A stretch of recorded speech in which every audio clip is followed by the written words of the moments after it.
Halo semuanya, selamat datang di sesi bedah materi kita hari ini. Senang banget rasanya bisa kembali menemani Anda.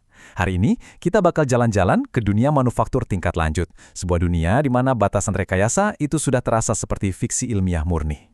Kita sering berpikir kan, kalau bikin sesuatu pasti butuh gergaji tajam, bor yang berisik, dan tenaga fisik yang ekstra. Tapi tahukah Anda, objek-objek modern yang kita pakai setiap hari, mulai dari komponen mesin jet pesawat komersial sampai perangkat super kecil di dalam smartphone Anda, sekarang itu dibangun menggunakan kekuatan yang lebih mirip sihir daripada alat pabrik tradisional. Nah, apa jadinya kalau aturan fisika dan cara potong konvensional sudah tidak mempan lagi? Yuk kita selami bareng-bareng. Coba bayangkan sebentar, Anda ini adalah seorang insinyur luar angkasa. Anda baru saja diberi sebuah bongkahan paduan logam eksperimental dari laboratorium canggih. Logam ini khusus dirancang buat menahan suhu ekstrim di atmosfer dan benturan yang luar biasa brutal. Tapi, ada satu masalah besar nih. Logam ini, secara harfiah, terlalu keras untuk dipotong oleh pisau, gergaji, atau mata bor apapun di planet ini. Taruhannya tinggi banget. Terus gimana coba cara Anda memotong, melubangi, atau membentuk sesuatu yang dari awal memang diciptakan supaya tidak bisa dihancurkan? Nah, yang paling menarik dari gambar ini adalah kerumitan bentuk dan lekukan geometrisnya. Kalau cuma memotong bentuk sederhana sih mungkin gampang ya.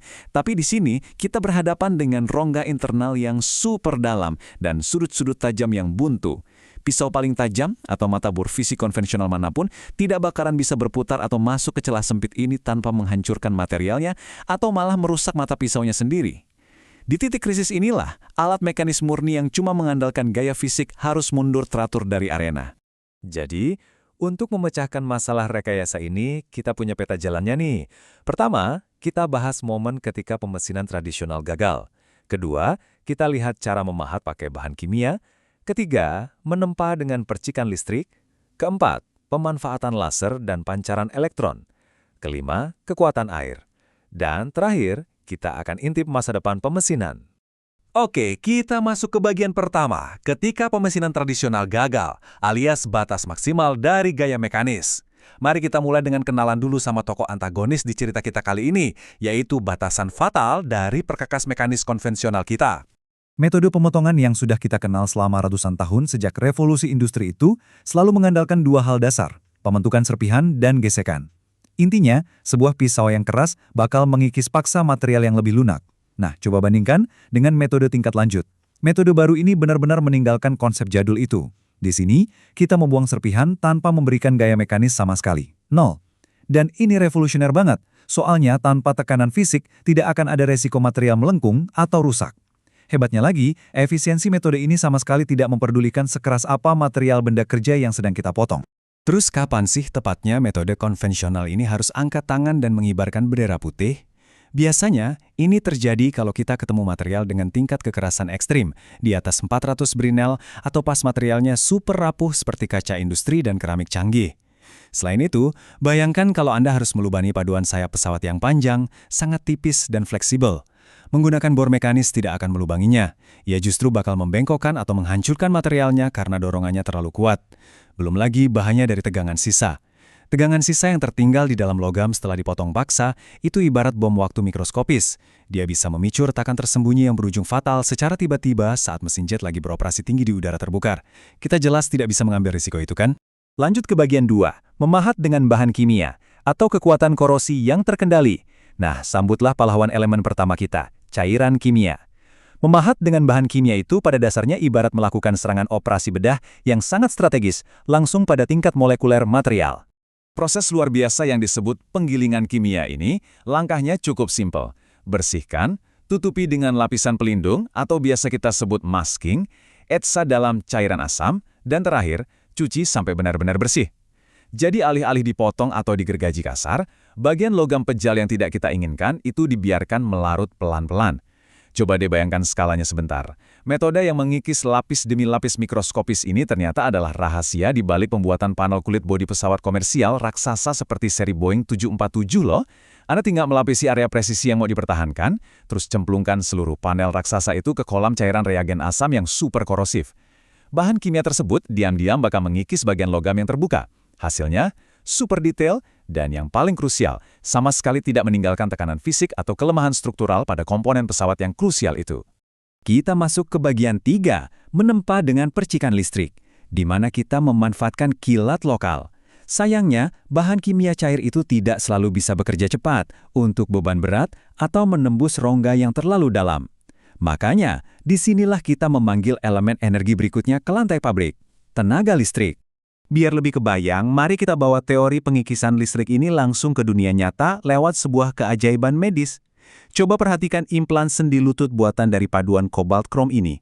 Logam ini luar biasa keras, sengaja dibikin supaya awet menahan gesekan di lutut pasien selama puluhan tahun. Karena itu, permukaannya wajib, mutlak, 100% mulus sempurna tanpa cacat mikroskopis sedikit pun. Kasar sedikit saja, itu bisa merobek jaringan dan bikin pasien kesakitan kronis. Nah, pakai proses pemesinan elektrokimia, para insinyur medis ini tidak pernah memakai amplas atau alat poles putar. Mereka memompa cairan elektrolit dan mengalirkan arus listrik yang super presisi buat memoles lekukan tersulit dari implan ini sampai mengkilap sempurna, benar-benar tanpa pernah menyentuhnya secara fisik. Keren banget kan? Selain teknik poles ion halus tadi, kita juga punya konsep radikal lain, yaitu pemesinan pelepasan listrik, atau biasa kita singkat mesin EDM. Definisinya secara teknis adalah pengikisan logam oleh pelepasan percikan api sementara yang melintasi celah di dalam cairan dielektrik. Kalau dibahasakan lebih gampang, ini tuh seni memahat material terkuat menggunakan kilatan petir buatan yang kita tangkap. Jadi alih-alih memotong logam pakai pisau baja, kita secara harfiah menghancurkan logam keras pakai ribuan percikan listrik frekuensi tinggi yang difokuskan secara akurat. Dan ini dengan sangat brilian mengilustrasikan gimana persisnya proses itu terjadi. Di sebelah kiri, Anda bisa melihat elektroda dan benda kerja yang saling berhadapan, tapi dipisahkan celah super sempit yang dibanjiri cairan khusus. Cuma dalam sepersekian milidetik, di bagian kanan Anda bisa melihat hasilnya. Pelepasan naya dari kapasitor mungil menciptakan percikan yang meledak panas banget. Percikan ini secara harfiah menguapkan dan melelehkan si logam seketika, membentuk semacam kawah erosi mikroskopis. Proses ledakan terkendali ini tidak cuma kejadian sekali, tapi ribuan hingga puluhan ribu kali dalam satu detik.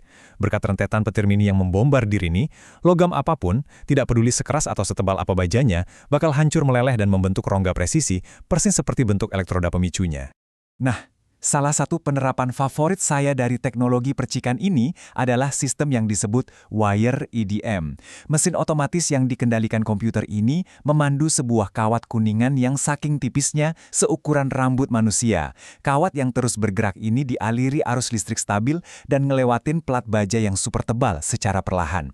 Cara kerjanya persis kayak gergaji listrik pemotong kayu, tapi alih-alih gigi gergaji yang berisik menggerus material, rentetan percikan api listrik di sekeliling kawat itulah yang beraksi. Medan listrik ini bisa mengiris plat baja perkakas yang kokoh setebal 300 mm, seolah-olah bongkahan baja itu cuma balok mentega hangat yang dilewati kawat panas. Mulus banget. Lanjut ke bagian 4, laser dan pancaran elektron, kecepatan cahaya dan melampauinya.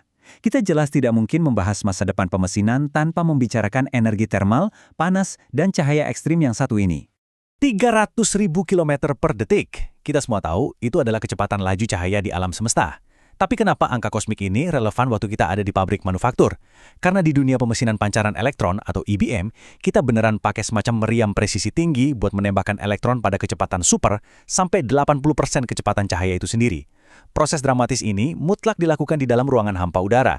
Kenapa harus hampa udara? Soalnya di kecepatan segila itu, triliunan proyektil elektron kita bakal menabrak molekul udara dan langsung kehilangan energinya. Tapi kalau di ruang hampa, mereka melesat tajam tanpa hambatan, langsung menabrak paksa material target. Energi kinetik dari tabrakan ini seketika berubah jadi titik panas termal yang luar biasa intens, menguapkan bahkan logam terkeras sekalipun dengan tingkat presisi yang benar-benar mutlak. Tapi tunggu dulu, penemuan hibrida yang paling terdengar kayak keluar dari film fiksi ilmiah, itu justru adalah teknologi microjet laser ini. Pemotongan pakai laser konvensional memang presisi, tapi suhu tingginya sering meninggalkan zona luka bakar atau serpihan di pinggiran material.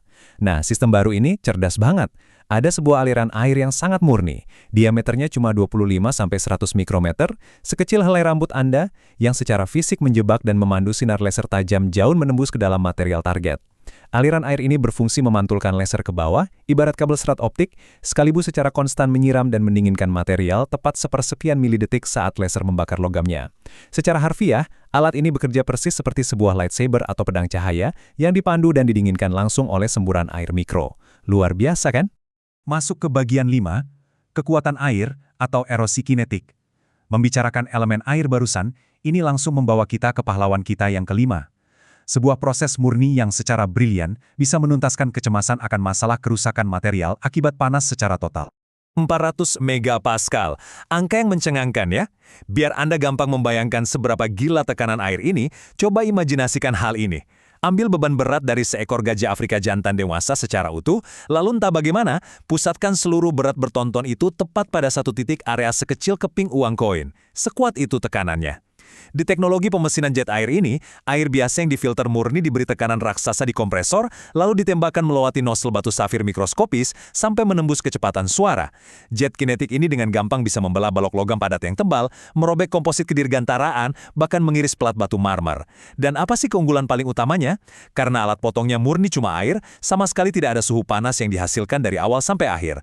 Artinya, tidak ada logam yang meleleh, terhindar dari zona luka bakar, bebas dari perubahan struktur kimiawi, dan menjamin akurasi yang 100% bebas dari bengkok atau distorsi panas yang sering banget terjadi di pabrik besi biasa. Jadi poin krusial yang perlu kita ingat sambil melihat angka-angka ini adalah semuanya didasarkan pada kompromi cerdas. Setiap elemen pahlawan kita ini punya pertukaran sendiri antara sumber energinya dan seberapa cepat dia bisa mengikis material. Kalau kita lihat teknik penggilingan kimia yang merendam objek di cairan asam, itu kerjanya memang lambat dan teliti banget, cuma mengikis 0, sekian milimeter per menitnya.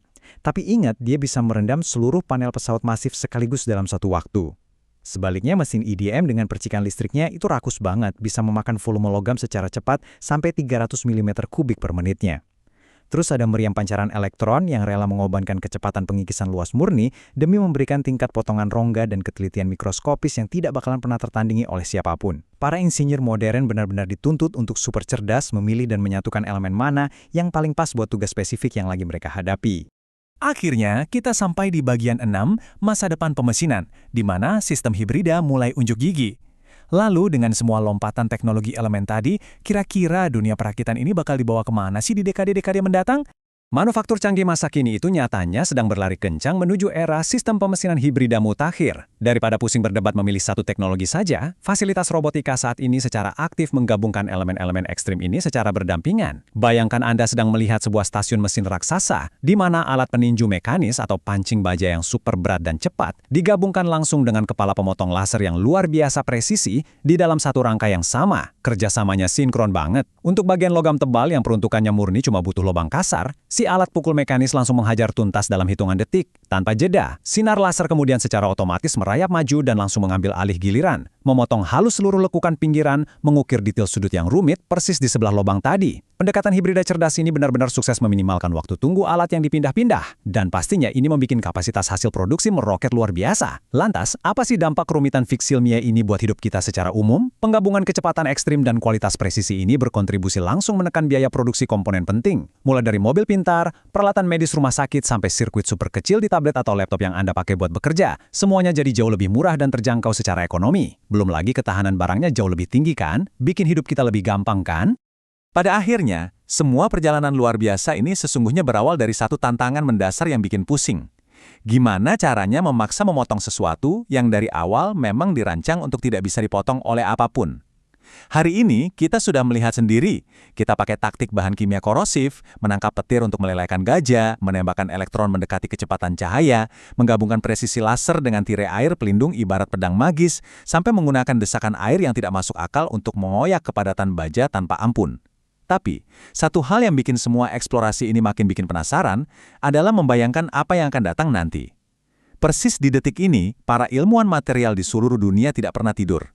Mereka terus-menerus memacu kecerdasannya di dalam lab rahasia, berusaha menciptakan paduan unsur super yang baru, yang kelak mungkin 1000 kali lebih keras, 1000 kali lebih kuat banting, dan tahan suhu ekstrim apapun. Nah, ketika bongkahan batu terkuat yang baru itu akhirnya lahir dan jatuh ke meja lab mereka, coba tebak, kekuatan elemen gila alam semesta macam apa lagi yang harus kita kejar dan jinakkan buat bisa memotongnya? Wah, kita tunggu saja. Terima kasih banyak sudah ikut bergabung dalam sesi bedah materi yang memakau ini. Ingat ya, di dunia rekayasa, penciptaan dan penaklukan batasan materi itu selalu bergantung pada keberanian Anda. Kalau nanti Anda ketemu masalah atau material yang kelihatannya mustahil buat dipotong, jangan langsung menyerah. Mungkin Anda sudah tidak butuh gergaji versi baru, mungkin Anda cuma butuh sinar laser yang sedikit lebih terang, atau sekedar rentetan kilatan petir buat menghajarnya. Jangan pernah ragu mendobrak batasan, terus menggali wawasan, dan sampai jumpa kawan di pembahasan seru kita selanjutnya.